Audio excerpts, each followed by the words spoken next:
तो मेरी अपना ने एक चीज सिखाई कि संजय दीवान, इन तीनों चीजों के ऊपर आपको कमांड देकर आनी पड़ेगी। अपने एटीट्यूड को पॉजिटिव रखना पड़ेगा, क्योंकि जिंदगी में मैं हमेशा तेरे साथ नहीं रहूंगा, लेकिन तेरा नजरिया हमेशा तेरी आंखों के सामने रहेगा। तो सबसे पहले बात करते हैं हम एटीट्यूड की। यहाँ पे बात करिए associate yourself with positive people, क्योंकि एटीट्यूड मतलब अगर आपने अपने एटीट्यूड को पॉजिटिव रखना है, अच्छा रखना है, तो आपको पॉजिटिव लोगों के साथ रहना पड़ेगा। क्या आप सहमत हैं मेरी इस बात से? क्योंकि एटीट्यूड हमेशा काम करता है। आपने एक कहानी सुनी होगी, एक संत महात्मा जंगल में तपस्या कर रहे थे। एक चूहा डरता हुआ चूहा उनकी आके गोद में बैठ जाता है। जब चूहा गोद में बैठता है तो चूहा डरा होता है। संत उसको पूछते हैं, तू डरा क्यों है? कहता है, मुझे बचाओ जनाब, बिल्ली मेरे पीछे पड़ गई है। संत थोड़ा सा रुके, हंसे। उन्होंने बड़े प्यार से चूहे के ऊपर हाथ घुमाया और उसको बिल्ली बना दिया और कहा, बेटा जाओ, बिल्ली को बिल्ली से डरने की जरूरत नहीं है, तू भी बिल्ली, वो भी बिल्ली। 2 दिन ही बीते थे। 2 दिन के बाद वो वापस बिल्ली जो है वो सांप की गोद में आके बैठ जाती है। फिर डरती है, कहती बाबा जी बचाओ। कहते अब क्या हो गया? कहते कुत्ता मेरे पीछे पड़ा है। संत को दया आ गई, उन्होंने उसके ऊपर हाथ घुमाया और कहा, जा तू भी कुत्ता, तू भी कुत्ता, कुत्ते को कुत्ते से डर नहीं, जा। 2-4 दिन बीते, संत तपस्या में लीन थे। वो कुत्ता वापिस उनकी गोद में आकर बैठ गया। डरा हुआ था। संत ने कहा है, संत को थोड़ा सा गुस्सा आया, अब क्या हो गया? कहता, शेर मेरे पीछे पड़ गया। संत ने उसके ऊपर हाथ घुमाया, उसे शेर बना दिया। बोले जाओ, शेर जंगल का राजा होता है, जा तू भी राजा, वो भी राजा, राज कर जा। थोड़े दिन हुए, कांपता हुआ शेर फिर संत के सामने आके बैठ गया। कहता, बाबा जी बचाओ, बाबा जी बचाओ। कहते, क्या हो गया? कहता, शिकारी मेरे पीछे पड़ गया है। संत ने थोड़ी सी आंखें बंद करी, बहुत सोचा और उसको वापिस चूहा बना दिया। अब वो चिल्लाने लगा, कहता, नहीं आप ऐसा नहीं कर सकते। कहता, नहीं बेटा, तू चूहा ही ठीक है, क्योंकि मुझ में इतनी पावर है, मैं तेरे शरीर का साइज बदल सकता हूं, लेकिन तेरे नजरिए का, तेरे एटीट्यूड का साइज नहीं बदल सकता।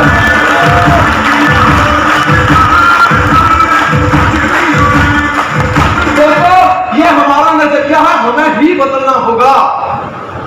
रोको मत, जाने दो, या फिर रोको मत, जाने दो।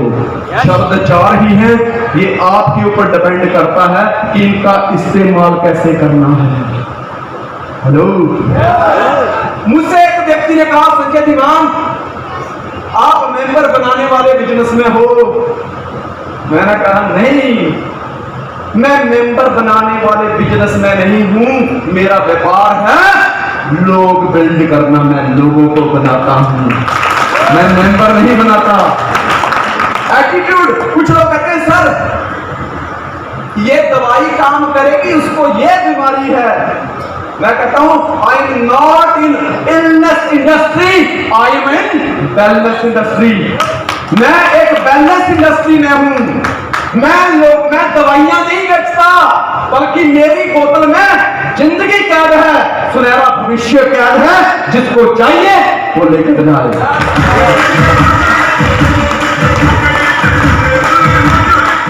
देखने का नजरिया बदलना होगा दोस्त, बदलना होगा नजरिया।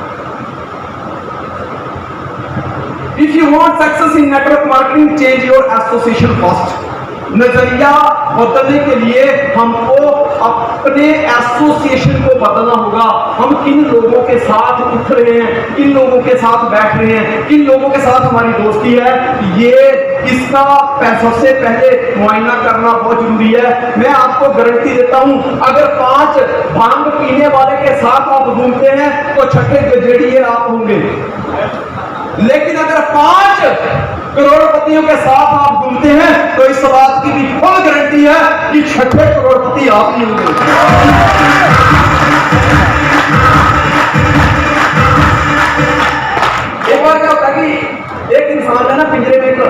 पक्षी वाला होता है, बड़ा सुंदर पक्षी होता है, वो इंसान एक दिन जब पिंजरे में उसको खाना देता है तो पिंजरा बंद करने भूल जाता है।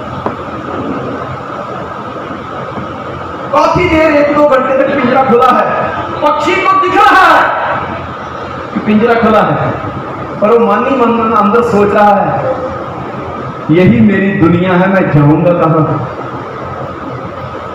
फिर बड़ी मुश्किल से थोड़ा सा बाहर निकला, उसने इधर उधर झांका कि लग रही है तो प्रमोद सिंह की मीटिंग, रविंद्र सर लगा रहे हैं डिजिटल कलर की ट्रेनिंग, देव सर लगा रहे हैं कोई सेमिनार, तो मैं जाके आऊं, पर कभी उड़ा नहीं था। उसने थोड़ी सी उड़ान भरी, लेकिन उड़ान में दम नहीं था। फील करना, अपने आप को कनेक्टेड करना इसके साथ, उड़ान में दम नहीं था। वो सामने एक चारपाई थी, उसके पिंजरे के सामने बड़ी मुश्किल से लड़खड़ाते खड़ाते उड़ते उड़ते ना वो थोड़ी सी छलांग भरी और चारपाई पे बैठ गया। फिर इधर देख रहा, कह रहा यार दुनिया तो बहुत बड़ी है।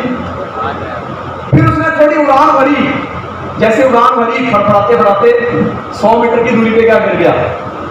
फिर उसने देखा यार उड़ना तो पड़ेगा, फिर उड़ा, उधर से तूफान आया, उसको उड़ाकर लेके चला गया। और वो जब तूफान थमा तो उसने एक पेड़ का सहारा लिया, वो पेड़ पे बैठ गया और रो रहा था। उस पेड़ पे उसने देखा बहुत सारे पक्षियों ने, कबूतरों ने अपने घोंसले बनाए हुए हैं। वो बैठे बैठे वहां रो रहा था। जब शाम को वो पक्षी, वो कबूतर वापिस आए तो उन्होंने उसको रोते हुए देखा, बोले भाई रो क्यों रहा है? कहता मैं बहुत दूर आ गया, मेरा मालिक पता नहीं मुझे क्या कहेगा, मेरा मालिक पता नहीं क्या कहेगा। उस मूर्ख को ये पता ही नहीं था। उन्होंने बोला अरे पागल, तेरा मालिक ही तेरा दुश्मन है और वो तेरी मंजिल नहीं। कहता मुझे तो उड़ना नहीं आता, मुझे समझ नहीं आती, मेरे को दोस्त नहीं, मैं कहां जाऊंगा? आज से हम तेरे दोस्त, उड़ना हम सिखाएंगे। और फिर दूसरे दिन सुबह होती है और जब बाकी के कबूतर उसके सामने उड़ारियां भरते हैं, कंपटीशन होता है, वो भी उनके साथ उड़कर आसमान की बुलंदियों को छूने लगता है। तब बाकी के कबूतरों ने उसको बताया कि जिंदगी में अगर ऊंची उड़ान भरनी है तो जो लोग उड़ान भर चुके हैं उनके साथ रहना बहुत जरूरी है। अगर आप एवरेज लोगों के साथ रहोगे तो एवरेज ही रहोगे। जंगल में देखिए, शेर जानता है इस बात को कि मैं अगर एवरेज जानवरों के साथ रहूंगा तो मेरी कोई वैल्यू नहीं रहेगी। बाज भी इस बात को जानता है कि अगर मैं कबूतरों के झुंड में उड़ता रहा तो लोग मेरी उड़ान का लोहा नहीं मानेंगे, मेरे एग्जाम्पल नहीं लेंगे। बाज और शेर जानते हैं कि अगर एवरेज के साथ रहेंगे तो वो एवरेज हो जाएंगे। इसलिए देखना, कभी भी जब शेर जंगल में दस्तक देता है तो अपने एटीट्यूड की वजह से ही बाकी के जानवर खुसर खुसर हो जाते हैं। जब बाज आसमान की बुलंदियों को छूता है तो कबूतर घोंसला ढूंढने लगते हैं, और जब एम्पायर वाले मार्केट में प्राइस ठोकते हैं तो बाकी के लोग गलियों में घुसना शुरू कर देते हैं। कहता मूर्ख संग ना कीजिए, लोहा जलना तराई। मूर्ख संग ना कीजिए, लोहा जलना तराई। कदली सीप बुझंग मुक्त, एक बूंद ही पाई। पानी वही है। कहता मूर्खों का संगत कभी मत कीजिए, कभी कोई फायदा नहीं होने वाला। कहता मूर्ख के साथ महफिल में जाने से अच्छा है समझदार व्यक्ति के साथ कैद खाने में बैठ जाओ, वो वहां भी अच्छी सलाह देगा। जो बुरा व्यक्ति होता है ना, उसकी संगत कोयले समान होती है। जब ठंडा होता है तो हाथ काले और गर्म हो तो हाथ जला देता है। इसलिए कहा कि मूर्ख संग न कीजिए, लोहा जलना तराई।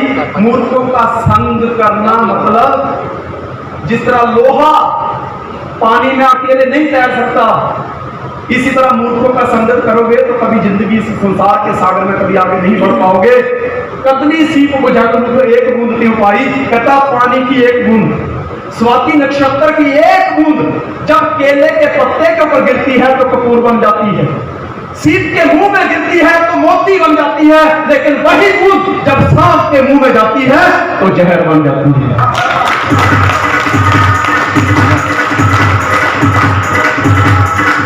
दूसरी बात है कि अपने बिजनेस की एडवर्टाइज करो। आप आज जो भी यूज कर रहे हैं उसकी एडवर्टाइजमेंट हो रही है, तभी आप उसका इस्तेमाल कर रहे हैं।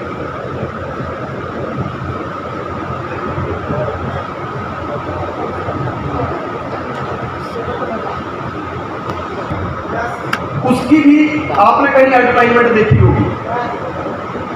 आपने जो शर्ट पहनी है, जिस कंपनी की पहनी है, जिस ब्रांड की पहनी है, उसका कहीं ना कहीं एडवर्टाइजमेंट देखा होगा। आपने हर्ष भक्ति का नाम सुना है, आपने मारुति का नाम सुना है, आपने मर्सिडीज का नाम सुना है, फेरारी का नाम सुना है, आपने महिंद्रा का नाम सुना है, BMW ऑडी का नाम सुना है, स्कोडा का नाम सुना है, आपने निशान का नाम सुना है। दोस्त, ये क्या है? ये अपनी एडवर्टाइजमेंट करते हैं। ये बिजनेस बिना एडवर्टाइजमेंट के नहीं चलता। बिना एडवर्टाइजमेंट के बिजनेस करना मतलब अंधेरे कमरे में आंख मारने के बराबर है। जो आपको पता है कि आपने आंख मारी, सामने वाले को कुछ पता नहीं, सामने वाले को कुछ पता नहीं। दुनिया में आज देख लीजिए, कोई कितना भी पॉपुलर हो, लेकिन आज की डेट में अगर उसको चुनाव जीतना है तो एडवर्टाइजमेंट करनी पड़ती है। और सरकार का जितना सरकारी खजाने में आज पैसा है, उसमें 30 से 40% पैसा सिर्फ और सिर्फ एडवर्टाइजमेंट पे लगता है। तो एक बात है कि एडवर्टाइजमेंट के बिना बिजनेस नहीं चलता। आप जितना कमा रहे हैं, आप उतना इसलिए कमा रहे हैं क्योंकि आप उतने की ही एडवर्टाइजमेंट कर रहे हैं। आज प्रमोद का चेक बड़ा है क्योंकि 5 बजे कोर्ट क्लब स्टार्ट हो जाता है। देव का चेक बड़ा है, देव की पॉपुलरिटी ज्यादा है, देव के फॉलोअर ज्यादा हैं, क्योंकि जब कोई त्योहार होता है तो देव से बाहर होता है, घर में नहीं। कल करवा चौथ का बाइक खुद भोपाल में है, लेकिन बंदा सेमिनार लगा के सुबह पहुंचा है और बंदा यहां पर है। फ्रेंड्स, विजय हनुमत 3 दिन पहले मेरे साथ नागपुर में, 4 दिन पहले नागपुर में था, फिर छिंदवाड़ा में था, और आज विजय हनुमत, पीयूष मालवी मेरे साथ, प्रमोद सिंह खुद नागपुर में थे, आज वो मेरे साथ यहाँ पर इस सेमिनार के अंदर हैं। क्यों? आज इनको लोग फॉलोअर मानते हैं, क्यों आइडल मानते हैं, क्यों अपनी ग्रेट अपलाइन मानते हैं, क्यों इनके फ्रेंड बनना चाहते हैं, क्यों इनका चेक बड़ा है? बिकॉज वो अपने और अपने बिजनेस की, अपनी अपलाइन की एडवर्टाइजमेंट ज्यादा करते हैं।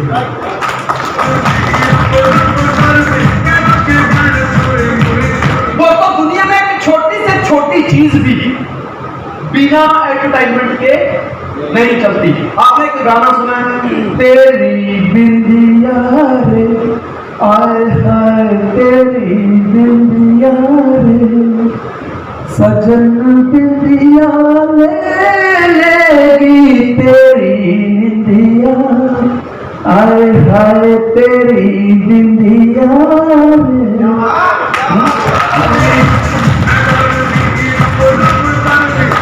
बिंदिया, एक छोटी सी बिंदिया, छोटी सी, अरे शर्म आनी चाहिए यार तुमको। एक छोटी सी बिंदी है, लेकिन उसकी भी एडवर्टाइजमेंट हो रही है, गाने के थ्रू हो रही है, बाजार में हो रही है, पर उसको बिकने के लिए एडवर्टाइजमेंट करनी पड़ रही है। एक बिंदिया का पैकेट बेचकर एक इंसान बड़ी मुश्किल से 2 रुपया कमाता होगा, 5 रुपया कमाता होगा, 10 रुपया कमाता होगा, इससे ज्यादा नहीं कमा सकता, लेकिन फिर भी एडवर्टाइजमेंट कर रहा है। बनारस वाला पान क्यों फेमस हुआ? इसके पीछे का कारण क्या है? उसका विज्ञापन। अरे भंग का रंग जमा हो चकाचक, फिर लो पान चबा, अरे ऐसा झटका लगा जिया पे, पुनर्जन्म हो जाए। बनारस वाला, गंगा किनारे वाला, पान खाके फिर भी कितनी एडवर्टाइजमेंट। भाई साहब, पान खा के क्या था? एक छोटा सा पान लेकिन जब उसको लेके साथ एक मौत एडवर्टाइजमेंट के साथ उसको बेचा गया, बनारस का पान मशहूर हो गया। मैं जब बनारस गया तो दोस्तों एक साथ में 36 पान लेके आया, क्योंकि हम 8 लोग थे। मैं कह भाई मेरे को 8 पान लगा कर दो।